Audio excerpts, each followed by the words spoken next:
we are going to be talking about beef in the desert. And I am Dr. Betsy Green, State Extension Horse Specialist. And today with us, we have Ashley Wright, or AW, Ashley Wright, who's an Extension Livestock Area Agent out of Wilcox. And then we also have Ashley Jeffers Sample, who's a 4-H agent and FCHS, but she's here for the beef today. She is down in Greenlee County. So we have a good group of Ashleys to give you some awesome information. So a couple of things, just as you know from the past of you people that have been in here. Let's see if we can get this changed. So real quick, all participants are muted and don't have a camera since it's a seminar, webinar form, seminar form instead of a meeting. But that's okay, we got a lot of information to cover. We want you, if you have any questions, you have a couple of different options. You can either, well, first you can chat in the chat box. Make sure you choose from the little drop down menu by your, right next to your name, all panelists and attendees, if you want it to, if you're answering questions from your speakers. And if you have questions, then you would put those in the question answer Q&A box. And if you're new to Zoom, scroll down, move your mouse down to the bottom of your menu, you'll see the chat box and the Q&A. But we need to make you, we want you to focus on watching, listening, and thinking about this stuff more so than pounding questions into the Q&A, okay? So everybody, you're gonna have a lot to learn, and then you're gonna be using that information right here tonight. So rather than jump into all these questions, watch, listen, learn, and then put it to action, and then we can answer questions. Okay, always, as always, be polite, respectful in the chat. Recording will be available later, and the old, we don't want to ever have to do this, but if somebody's acting inappropriate or harassing, that participant will be removed without warning. Now there's a new slide on here. So don't forget, we have another webinar for all of you guys that are interested in horses, the Informed Arizona Equestrian webinar series, Parasites in the Horse. That's February 3rd. You can find that on either this calendar or on the site. I'll put the link in the chat a couple times. That's Wednesday, February 3rd, Wednesday. So it's a little bit different from these, but still good stuff. All right, so I am going to turn it over to Ashley Wright, who will be starting sharing her screen. Should be able to get the right one going here. Okay. They get the right one? Let's see. Yeah, I think so. Okay, awesome. All right, guys. So we're going to talk a little bit today about beef in the desert. And what we're really going to cover is how some of these producers who are raising beef in our desert environments, what they're looking for in their cattle. And then we're going to transition a little bit. And we have a fun activity for you guys. Where we have a video of a class of heifers, and we're going to let you be the judge of which ones you would keep and why. So I'm going to go over some things about raising beef in Arizona, and then I'm going to go over a little bit about judging, and then I'm going to turn it over to Ashley Jeffers Sample, who hopefully is going to do a little bit more and give you guys even more information because she's a much better cattle judge than I am. And then you guys are going to get to judge your class. So let's go through this real quick. Come on. There we go. So when we're talking about raising beef in the desert, so what are the types of things, and you guys can put this in the chat, what are the types of things that make Arizona unique? What makes Arizona different than other places in the United States? And I can't see my chat. Let me get my chat up here so I can see what you guys are saying. Desert, that's right. So what does that mean? Does that mean more grass or less grass? What do you guys think? It's very hot. Yes, I see that. Less grass. Yep. Right. What about water? You think water is a little more hard to come by in the desert than it might be in, say, Tennessee?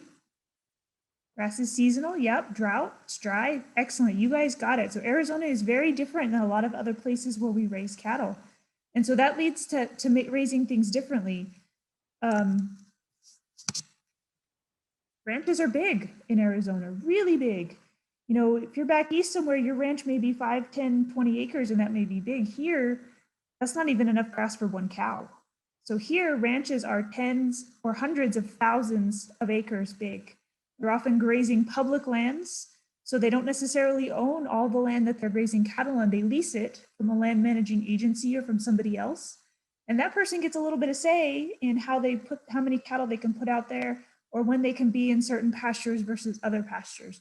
So that's something that ranchers really have to contend with, is just how big it is. Water and grass can be a problem if it doesn't rain enough. You guys talked about drought. That's really good. How many of you know that we're in a drought right now? Pretty big drought right now, right? We didn't get very much rain. Betsy's got her hand up. Yep, you're right.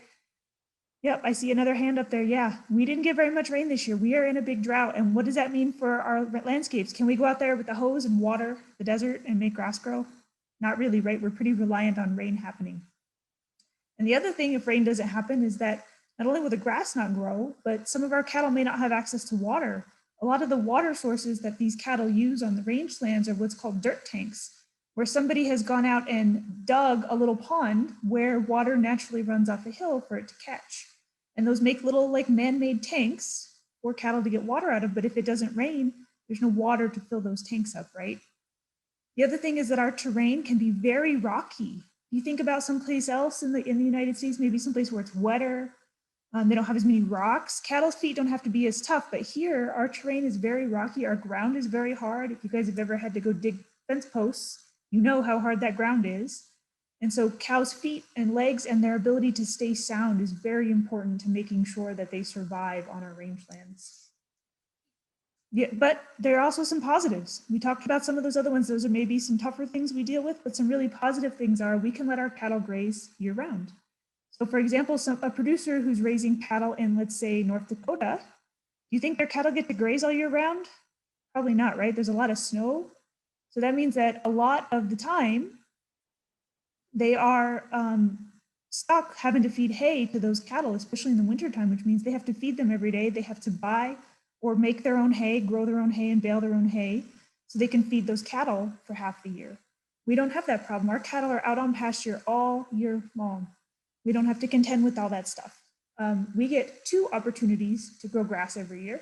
We have what's called a bimodal system. So what that means is, and bi means 2. So what that means is that it rains twice and we really get 2 growing seasons of grass. Okay, it rains in the wintertime and in the spring. And so when spring comes, we get some grass growth because we had some of that nice rain over the winter. And then things sort of dry out in the summer in like May and June when it's really, really hot and dry. But then what happens in July and August? We get monsoons, right? So that really nice hot weather and those rains from those monsoons in July and August and maybe even September if we're really lucky, that stimulates another round of really big grass growth. This picture that you see on this slide was actually taken in August, and look at how green and beautiful everything is. And that is one of those dirt tanks I was talking about, and it's full. That was a really good monsoon season that year. And so we get that opportunity. We really have 2 opportunities to grow grass every year. And we also don't have to contend with extremely cold temperatures most of the time. I think a few of us maybe this week may have had some cold days, but not like places like the Dakotas or back in the Midwest where they have those big ice storms and it's super, super cold. We just don't really have to contend with that. So we don't have to worry if we have calves born in January or February, it's totally fine because it's not so cold out that it's going to be a problem for those calves to be born at that time. Producers in other parts of the country may struggle with that. Yep, cold and snowy in Prescott and Benson. I got 3 inches out in Vail. You're just right outside of Tucson. So I know some of you guys got more snow than that.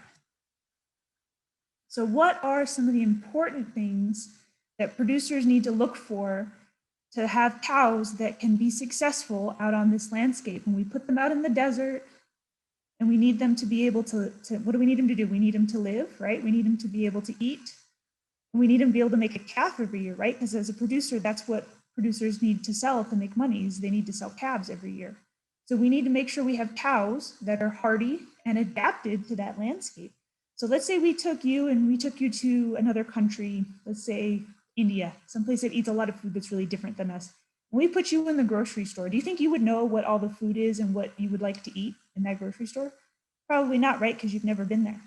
The same thing with our cows. If we took a cow who's been living in another part of the country eating just some nice lush green grass, and we brought her out here and stuck her in the desert, do you think she would know what to eat? Probably not, right? So it's probably a really good thing that we're selecting cattle that have grown up here and that know, oh, this is grass that I should eat. I can eat these things, but these are maybe not so good. So that's one thing that's really helpful. The other thing is we need to make sure we're selecting cattle that are really conformationally correct and structurally sound so that they aren't going to be lame, they aren't going to be limping. They really have to travel a lot of distance, right? We think about the size of those ranches. We've said tens of thousands of acres. That's really big. So they need to be able to do a lot of walking to go to water, to go find place to eat, to go find their favorite place to lay down. And so, yes, because there's less water and forage and the forage is drier, yeah. So they need to be able to travel those great distances and still have a calf every year. Some other things that are really important. We need to make sure those cows have really good genetics. And genetics could really be its own topic in and of itself. We just aren't going to have time to cover that today.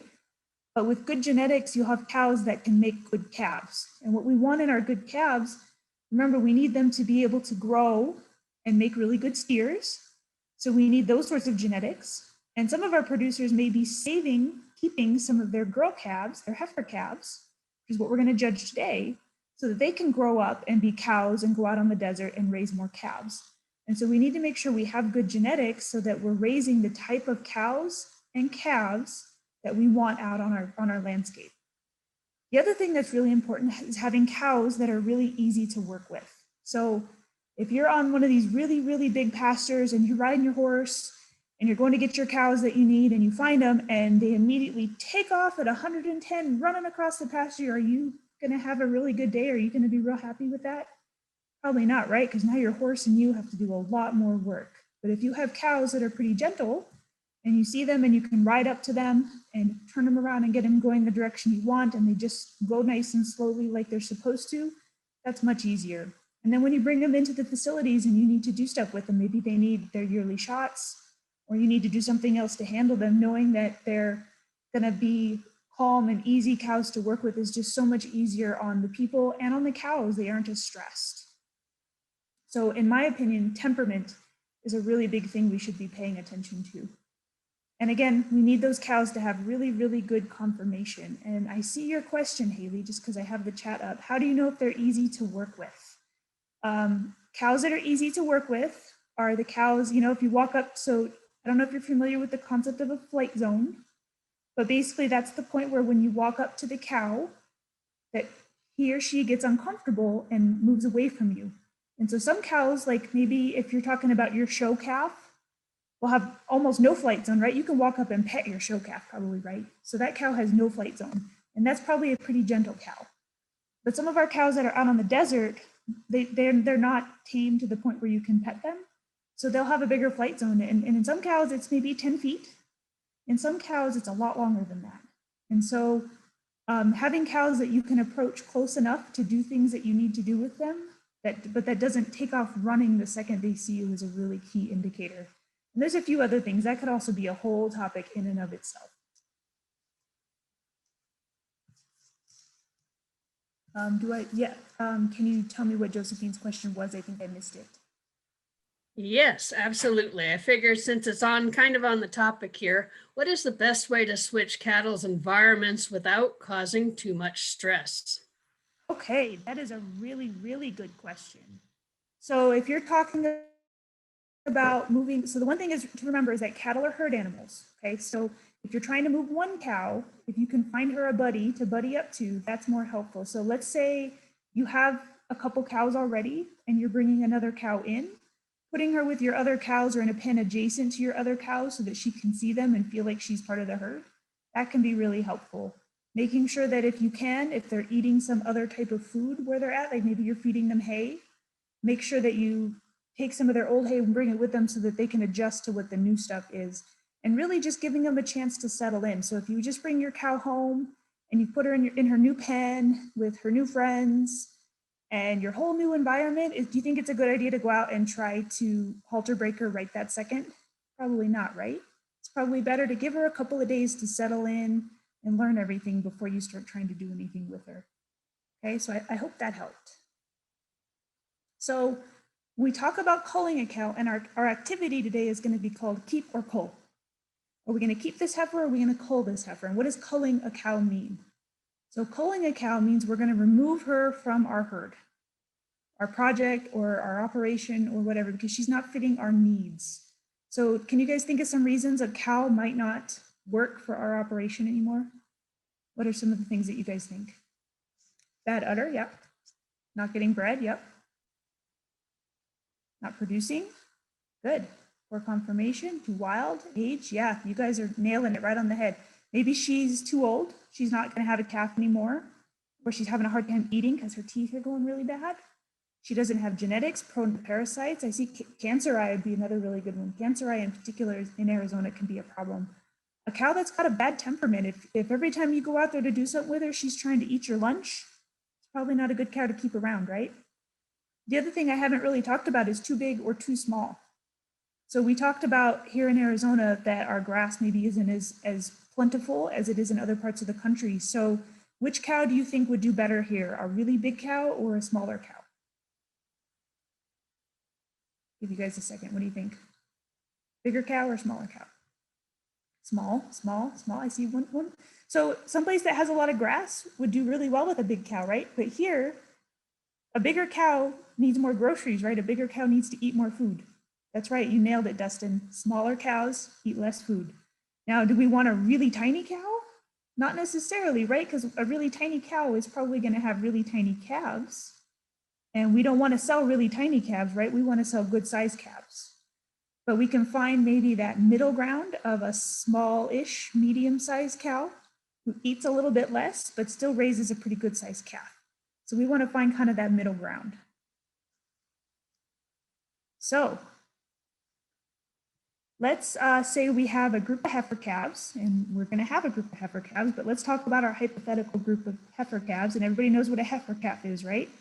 That's a young female cow that hasn't had a calf yet. So she's still kind of a baby. So we need to decide from our group of heifer calves, which ones we're going to keep and breed in our own operation, and which ones that we're going to cull and maybe sell to somebody else because they might work for them, but they don't necessarily work for us. What are some of the criteria that you guys think we should probably use? Get my chat back up here. What do you guys think? You guys have any thoughts on what type of things we should consider about those heifer calves we're thinking about keeping? Our mother's breeding record, yeah, that's a good one. Good quality, yep, that's a good one too. Better genes, definitely. Get my thing back. Temperament, yeah, temperament is very important. Yeah, so let's take a look at these criteria here. So these are some of the things we're going to look at in our group of calves we're going to look at today. We're going to look at the soundness and conformation. So are these heifers balanced? Do they have good feet? Do they have a level top line? And I'm going to show you guys a little bit about what these things mean. Are they really a well-structured heifer who's going to grow up to be a well-structured cow? Size. So bigger calves are probably a little older than their smaller counterparts and will probably mature and be able to have a calf of herself a little bit sooner. So we want to look at those bigger calves in the group because those bigger calves were probably born in, let's say, February or March. Those smaller calves may have been born like May. And so those bigger, slightly older calves will be able to have their own calf a little sooner. Temperament. Are they just a little flighty? We might be able to work with that and gentle them down. Are they already really gentle? That's great. Or are they flat out mean, which might be a red flag that we decide we don't want to keep that cow. And then there's some other factors that we aren't going to really be able to look at today in our group, just because being on Zoom, they're things that are just too hard. We can't present them to you to evaluate.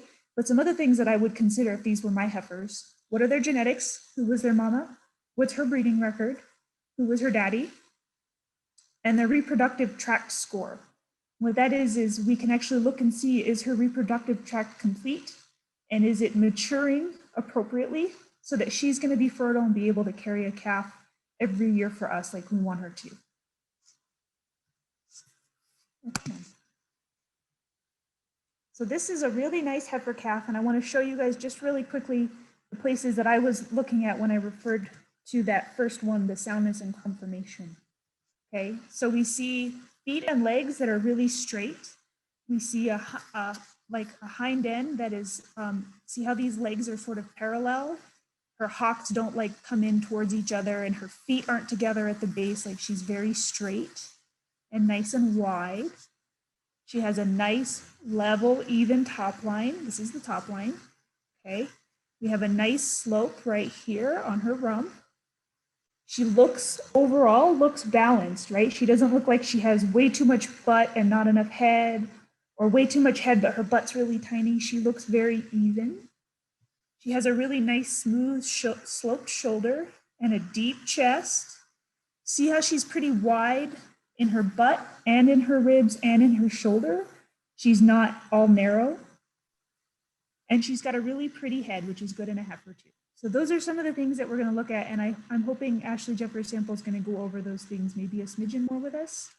Can you explain a little bit more about what a deep chest means as opposed to what's not deep? Yeah, so we're looking at, so this is the brisket area right here. And so what we're looking at overall, and it's hard to judge, yet it's exactly like judging pigs, but instead cows. All the animals are similar. Ashley, do you want to explain that? You're probably going to do a better job than I am. Yeah, I can go over that in my section. Okay. So Ashley's going to go over that again in her section and make sure that you guys are all squared away on conformation before we go to the video and let you judge the heifer class. We also want to look at, is she well muscled?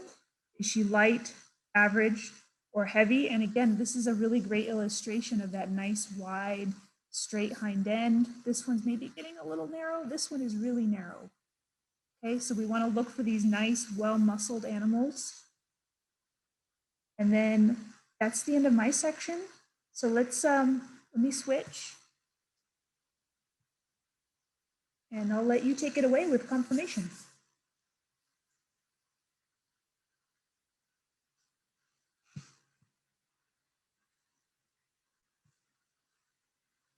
Okay, perfect. So I'm not going to go through this presentation in entirety because I didn't have plans on sharing it, but just maybe really quickly. And if there's any questions, drop them in there in the Q&A, and then I'll try to get to them there. But just so that I can keep us on time. So just a few breeding cattle priorities.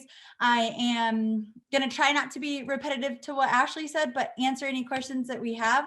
So when I'm judging heifers, and the beauty about judging, as we know, even showing in the ring, is that it's all in the eye of the beholder. So it definitely depends on who's in the ring that day and what they kind of tend to prefer. But for the most part, when judging heifers, you will look at these areas, and functionality is your number one important trait. So you're looking at that structural correctness, that balance, that body volume, which Ashley was talking about, that mature frame size and weight. And then we're going to look at muscle and sex characteristics. Something with a keep cold class is that docility that Ashley's talking about. And that's different in a keep cold class than usually any show heifer class, because a lot of our show heifers already have a lot of docility. So I'm going to run into, though, talking about that volume kind of question that we had. So when I'm evaluating for capacity or volume, the thought with that is you have to think about, the size of your heifer leads to her ability kind of to carry a calf in that size. So I determine the volume by looking at her body width. So that's her spring of rib. And you can kind of see that in this top picture. I look at body depth. So how deep bodied she is, and her body length. And so we want heifers that should be wide bodied and with a lot of spring of rib, so that she has what we call a lot of capacity. And then you want a heifer that's, uniform from front to back. And so this is just answering that question there. But, I could give a whole presentation on really like looking deep into these characteristics. But you also want to look for their muscle. You want to look down their top and from behind. I always tell livestock judging kids a good way to remember that is backs and butts. And then we're going to head on over to evaluating their femininity, which Ashley's already touched on. So what I'm going to go ahead and do is that was just to answer that question regarding body depth. So I'm going to go ahead and share our slides for tonight.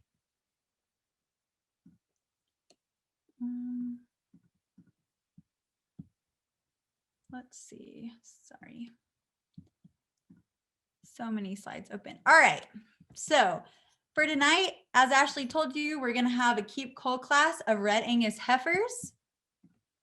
And so, like I said, we're going to be looking at these priorities because this is going to be a tough class.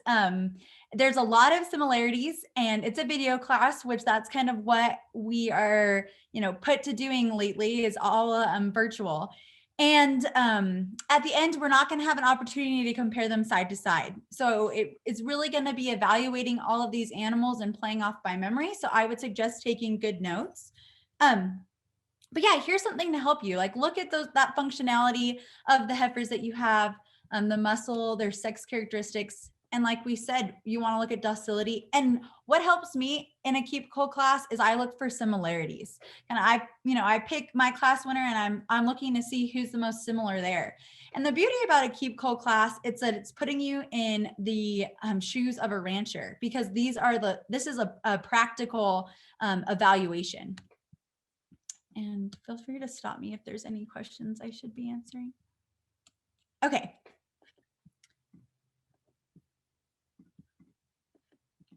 Okay, so the class that we will be judging tonight actually comes to us from the Santa Rita Ranch. The Santa Rita Ranch is located at the base of mountain range in southern Arizona, right south of Tucson.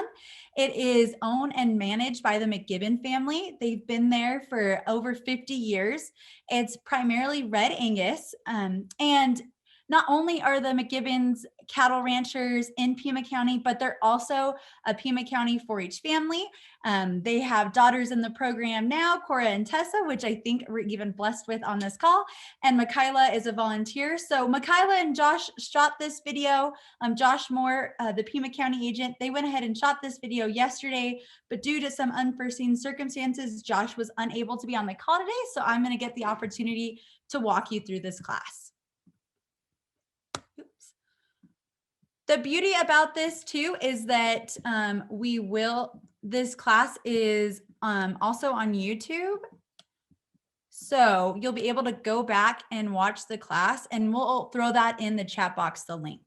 So this is going to be a breeding heifer, keep for, coal for, and just for the practicality of tonight, what I'm going to ask you to do is to identify the 4 that you're going to keep and the 4 that you're going to coal.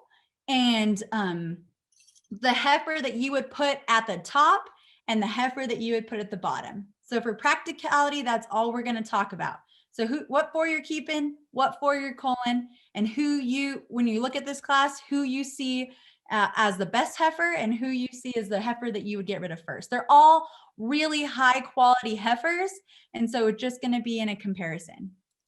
And so this is just like the rancher would be making the decision. You're not going to see him standing in the arena with a halter.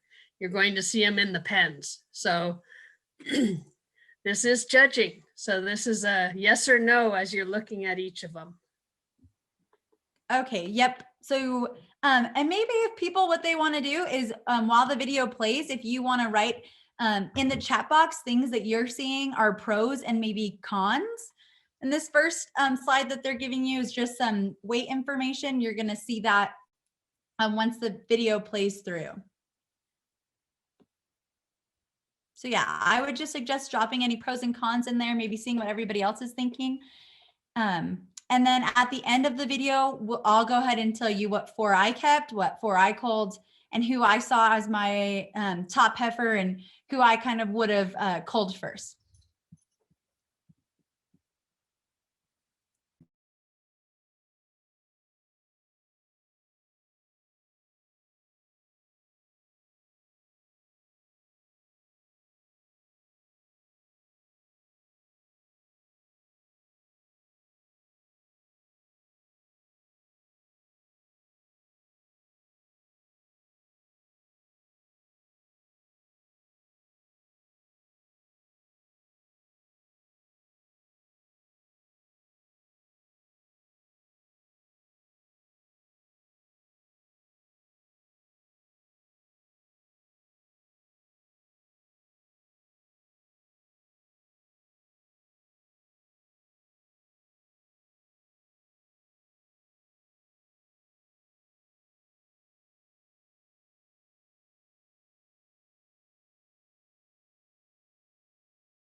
At the halfway point, do you have your first 4 picked for keeper cull?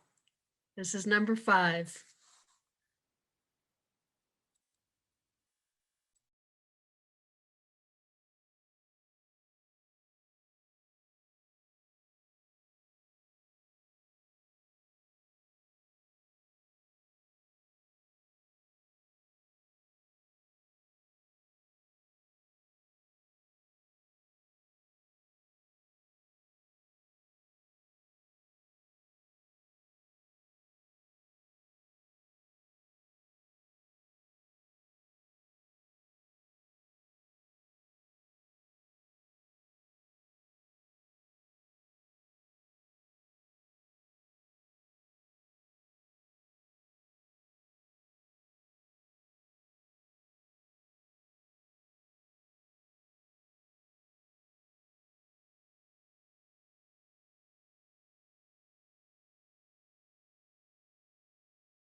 Yep, so here's our last heifer. And in any judging class, we're assuming that all of these heifers are relatively around the same age. So that's something to keep in mind when you're looking at that volume, that capacity, that size really.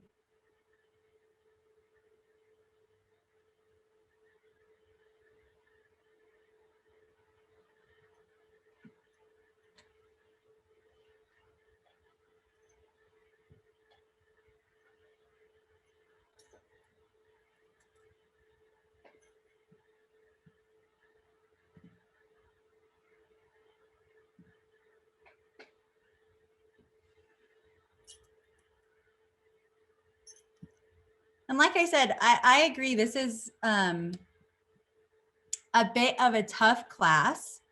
But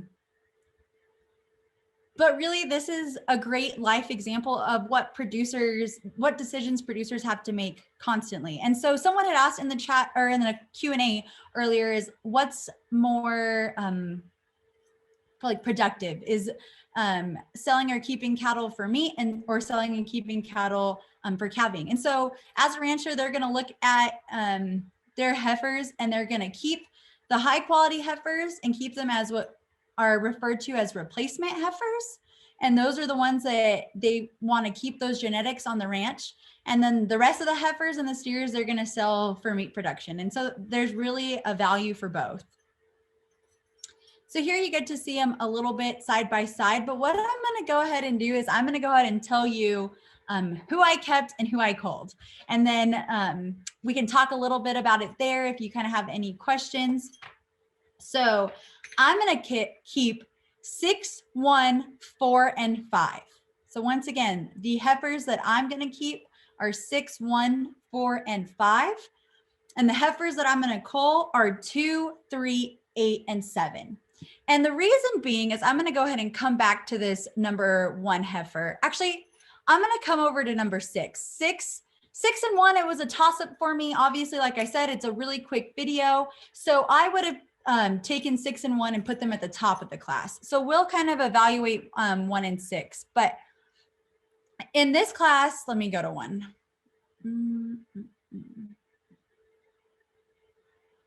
So in this class, I really do think, in my opinion, those 4 heifers that I kept are similar in type and kind.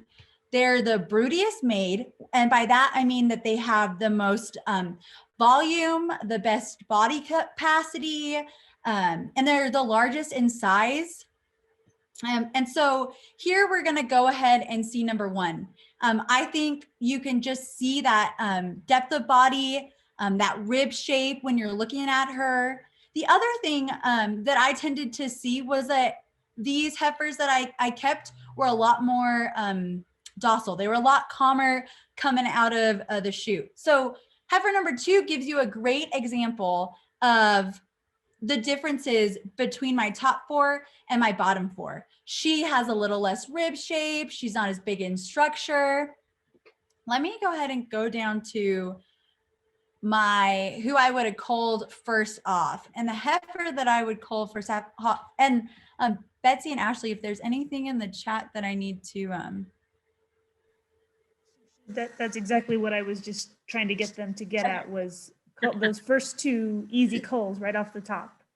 Yep. Okay. So 7 is going to be my easy cull, like right when I see her. And I apologize. I just don't know where she is.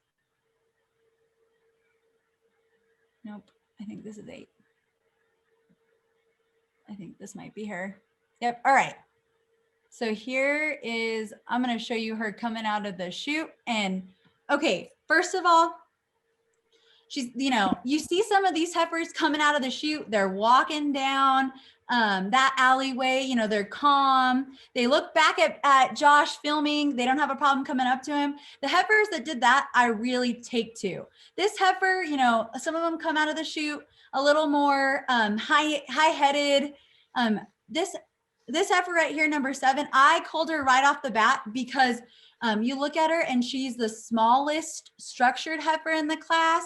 She is the shallowest bodied. She has the least amount of rib shape. And in my opinion, she doesn't balance up too well either. So and, yeah. Can I ask you a quick question? In the questions it has, I thought smaller cows did better in Arizona. Yeah. Okay. That's definite. There's some give and take in terms of weight in Arizona. So that is necessary. That's factual. But in this terms, I'm looking at her and she just doesn't look like she's really going to be that impressive of a calver. I don't consider her to be very maternal just because of her body shape. I want to see if I have any other points on her. Also, I didn't look at weights in this class. To me, that wasn't important. I was evaluating them on the hoof and who I would want to keep in my herd. All right. Are there any other questions in the chat box? Betsy or Ashley? Did you when you said 6, 1, 4, and 5, or I think I typed it however. Yeah. So your top was 6, right? Yep. So I kept 6, 1, 4, and 5. And again, this video was pretty hard, but my tops would either be 6 and 1. So I would have been good. If I was judging this class, 6 and 1 are a toss up. So there'd be a really small cut there. And then I culled 2, 3, 8, and 7 with 7 going straight to the bottom. Can you explain to them what you mean by a small cut versus a big cut? Yeah. So I actually might have a presentation about that. I didn't know how in-depth on cuts we were going to get. So in a livestock judging contest, for those that have not been to a livestock judging contest, what they do is at the end, let me see if I have any cuts presentations, is what they'll do is they will tell you the placing and then they'll give cuts. And what the cuts do is they kind of identify what was an easy decision and what was a hard decision. So for those hard decisions, like for example, 6 and 1 from watching this video, I, struggled with making a decision there. I would probably cut it 1. So that means there wasn't much difference. If you flip flop those two, you didn't do too bad, no hurt here. Towards the bottom, I thought it was pretty clear that 7 should go bottom. And so I'd probably cut that a little higher, meaning that I'd cut that a 5. Because for me, that means I don't think that 7 should be anywhere other than the bottom. And for every place you move her, you're going to lose more and more points. So it's a big point system. Do you think that's sufficient enough, Ashley? Yeah, I think that pretty well understands it. So the closer two animals are in terms of making the decision between them, if they're more similar and the difference between them is less obvious, that's a smaller cut. Whereas if the difference between them is much more obvious that one is better than the other, that cut is bigger. And sorry, Izzy, I didn't see that Izzy had gotten on here.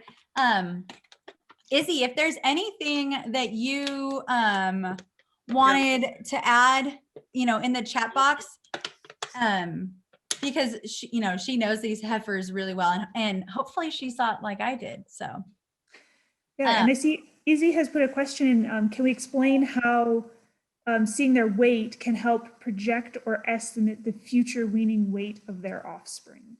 Yeah, so when we get into EPDs, two weights that you're going to see on EPDs is a birthing weight and a weaning weight. So weaning weights, like Izzy is talking about, we want calves with a high weaning weight. And so we're projecting that the genetics of these heifers are going to be passed down to their offspring.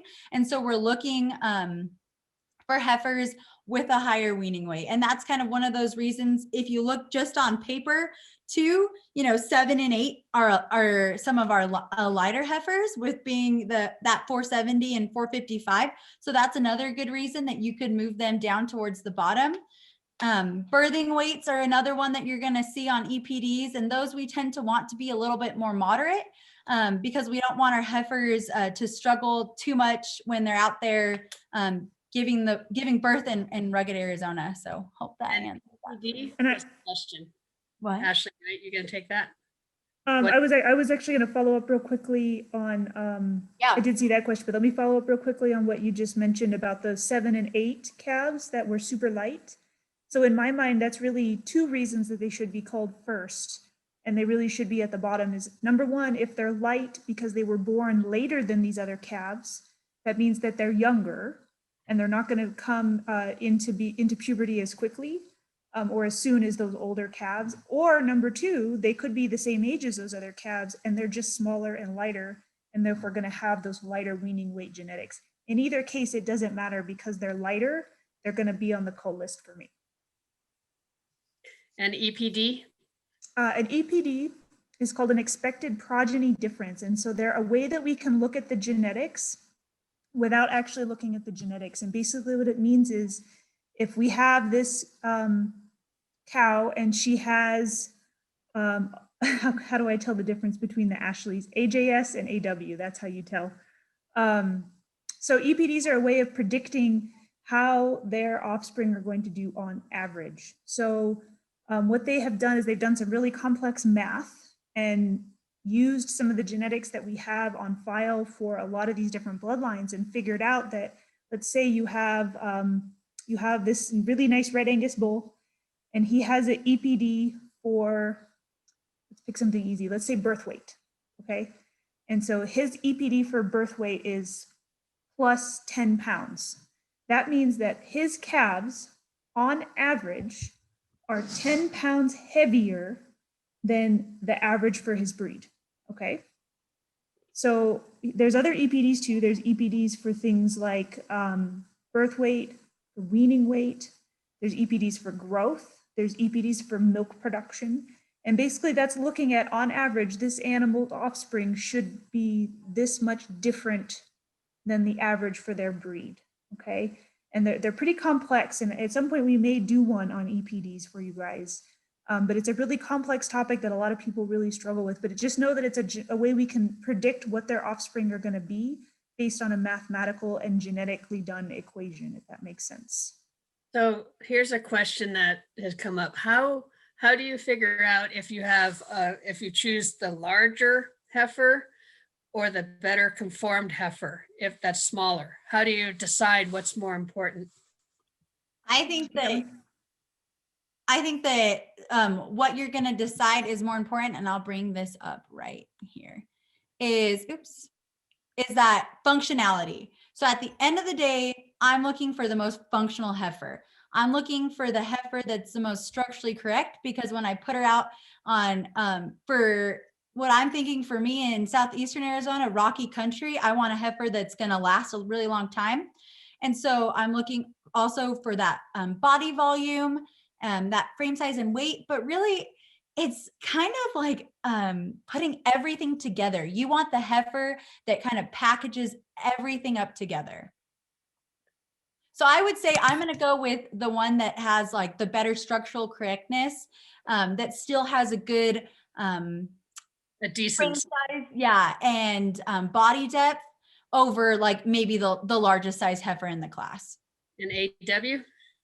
I think to kind of to build upon that, this is where you have to take into account what are your goals with your operation.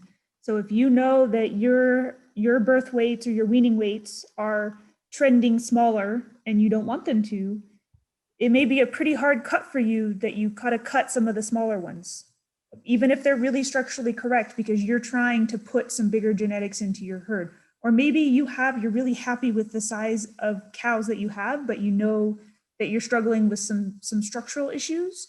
So you want to make sure that you focus really heavily on that, being those heifers that you choose being very structurally correct. And then also too, how big is the size difference? If it's those, some of those calves were 700 pounds versus 600 pounds, that's not a very big difference. But if you're talking that 700 or 600 pound calf versus those 400 pound calves, that's a really big difference. So all those things sort of come into play. Go ahead, Ashley. I was gonna say, and actually the heifer that I put top of my class, heifer number 6, she wasn't the heaviest heifer in the class. So heifer 6 and 1 were my two like favorites, and they weren't the heaviest heifers in the class. To me, they were just the most well-rounded. And the other thing too is when you're judging these days too, when you're judging classes like this at a contest, what they'll do is they'll give you not only EPDs, but a scenario. So you'll read the scenario that tells you what the producer is looking for, like the producer, where they live, kind of what the forage looks like there, what their end goal is, whether it's for genetics for replacement, if they're purely going to sell more of like a market goals. So it really does help you. And like Ashley said, maybe it's one of those things that APD is something that we do in the future so that we have the opportunity to kind of teach you what those keywords are when judging classes on paper and on the rail. So I'm going to go ahead and Betsy and Ashley, are you good if I move forward to the 4-H opportunities? Yeah, I just want to acknowledge, Izzy, you're right. There are EPDs on feed efficiency. So do they eat less food and still perform very well? And methane emissions, and they've also taken and done what's called indexing, where they've combined multiple traits into one number. So instead of having to look at 6 different traits that you're interested in, you can just look at the one. It's called an index. At some point, we will do EPDs. It's a very complex topic. It's a fun topic, though. And I apologize, Betsy and Ashley, I don't know why my Q&As aren't working, but okay. So now I'm going to go to the last portion of our presentation today. And this is the kind of the 4-H portion. It's like the beef opportunities. And so for those of you that are already in the beef project, it's also talking about some opportunities to also expand your beef project and how to get involved not only in 4-H, but outside of 4-H. So if there's any questions, Betsy or Ashley, just stop me throughout. Okay. So let's talk about expanding your 4-H program. So actually all counties in Arizona have a basic beef project. And that's where you're, showing and selling at that market, in that market class, and you're competing in showmanship. But there's some really great opportunities to also expand your beef project. And one of the ways is maybe the inclusion of heifers. So you could either include heifers in your market class, or you could start a breeding heifer program. So we have programs in Arizona where they have breeding heifers classes, and they're judged, like we were just talking about their future progeny expectations and what they're going to bring to a herd. It's a really great opportunity to mirror what the industry is looking for. Also, a really neat project is in California. One of the counties has a bred heifers class. And so what they do is they have heifers that are bred. They're ultrasound right before the fair to make sure that they took, and they are shown and they're sold not to your average buyer, but to producers. So it really concentrates on mirroring what the industry is looking for, and it brings in a new type of audience, because you're selling to your producers to take this heifer of yours out onto the ranch and to utilize the genetics. So it's a really neat project if you're looking to expand more into production. Another great thing to do is a carcass contest. I think that sometimes, especially in our market classes, what you see on the rail and how things are placed on the rail don't always line up to what you see when they're hanging there and you're looking at a carcass and evaluating it there at the meat lab. And so it's really neat to bring in those contests so that you as a showman can kind of see what the end product is and what the goals are of the animal that you're raising. And then another really neat opportunity is a production steers class. And so there's a few counties that will bring in steers that are similar in type and kind. And what they do is they either have a local producer get involved in terms of finding the steers. Maybe it's a feedlot that's nearby, anything along those lines. And they let the kids come in, draw numbers, and from there they pick their steers out of this pen. And so it's a really neat opportunity if maybe you don't have kids that come from a background where they have access to a steer themselves. It's a great introductory project. Just some things to think about when expanding your beef project at your county level. And then some different ways to get engaged outside of just 4-H. Livestock judging and skill-a-thons are a really great way to hone in all of your knowledge about beef and expand it. With 4-H, you can compete in the livestock judging contest, and if you win there, you go ahead and get to go to Western National Roundup in Denver, which is a really neat opportunity once we're back into in-person programming. And really, other great opportunity to take advantage of when you're in Arizona is Arizona National Livestock Show. Not only do they have the show opportunity, but they have a bunch of contests that you can be a part of, whether it's livestock judging, the skill-a-thon, there's posters and speaking contests. I really do try to push that if you go up there for one thing, you might as well get involved in it all, because the prizes are great and really the learning experience is amazing. And then for most of you, you're probably involved in some sort of show circuit outside of 4-H or FFA. And so, SALA, the Route 66 show, I had to put a little plug in there for the Green Lake County Showmanship Showdown, which is usually in August. If we're back to normal programming, keep an eye out. But also maybe an opportunity that people aren't aware of is the Arizona Beef Ambassadors. So the Arizona Beef Ambassadors is an opportunity for youth members through the Arizona State Cowbells Association. And the senior winner will travel the state, kind of just sharing the story about beef in Arizona and talking to consumers and telling them about the importance that ranchers play in terms of the environment and our natural resources, and just really that saying of sharing our story. And the senior and junior ambassadors will receive a scholarship and the opportunity to travel to Arizona State Cowbell events. So that's what I have in terms of 4-H opportunities. Okay, so we actually have question, where is the Route 66 show? The Route 66 show is in Holbrook, God's country. Okay, so I've asked people to throw some questions in there. How many of you actually picked at least a couple of the ones that Ashley Jeffer Sample did for keeping or culling? I saw a lot of 7 and 8s going down the road. So a lot of people culled 7 and 8 in the chat. Okay, so if you have a question, go ahead and put that in the Q&A because we're not doing raised hands on this webinar. So pop that in. I think Josephine asked, when is the Route 66? Oh, when? There you go. I'd have to get back to you on that. I think it's July. I'm not positive. July. Let's go with that. July. All right. Michelle Weiss says July. So there you go. So Oh yeah, I was right. Sweet.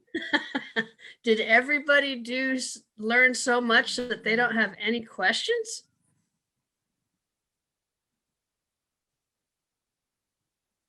All right. Excellent. Thank you. We've got several folks in here. Some of your 4-H extension peeps. We got Renee Karstens in Gila County. We've got Juan Arias, I saw, and we had Megan Penrod. Okay. So we got last chance for questions. Again, I'll remind you that we have for a horse parasite webinar on February 3rd, which is Wednesday at 6 o'clock. And that's Dr. Danielle Smarsh from Penn State. And then we have February 11th is our next AZ Ag at Home webinar, which is horses. And that's actually Dr. Krishona Martinson. So both Ashleys, great job. So any last comments to our I do have the link for you guys to sign up, make it easy for you if you're interested in some of the next ones we have coming up. So that has our whole schedule and the registration links. Okay, and let me go ahead and put the horse one in there again too. If I didn't mess it up, we'll see. Chat, where'd you go? All right. Nope, that's the video. Let's try that again. Okay, control copy and chat. Well, we'll do the video too. There's the video. Haley, I don't know if there will be more classes on beef, but maybe. You can always suggest that to us and we will see. And yeah, we do because we have, don't we have Jocelyn doing one? She's doing one for the range life. She's doing sheep. She's going to do wool judging. Okay. With this group. And then Karen, can you explain a little bit about the shirts, how to be eligible and how they need to sign up or apply for them? So yes, so if you have participated or participate in 5 of these AZ Ag at Home webinars in the animal projects area, and we still have, I think we still have 5 going. So if you started tonight, you still can get it. You have the opportunity. Do you have that that webpage, Ashley? I just dropped it in the chat. Yes. Did you see it? And you can actually see, you can get a webinar warrior AZ 4-H Ag at Home t-shirt, and you have to have attended 5 webinars live, and then we'll, after they're done, we'll send out, for those that are eligible, we'll send out information, get sizes, and then we'll order them for you. Okay, because this is especially for this set of webinars. Did I miss anything? Nope, that's good. There are 5 more scheduled, not including tonight. So if you have friends who are interested, they need to get on the ball because there's only 5 left after tonight. So. Okay, so I will certainly want to thank Ashley Jeffer Sample and Ashley Wright, both awesome in 4-H and livestock and cooperative extension in Arizona, University of Arizona. And thank you all for attending.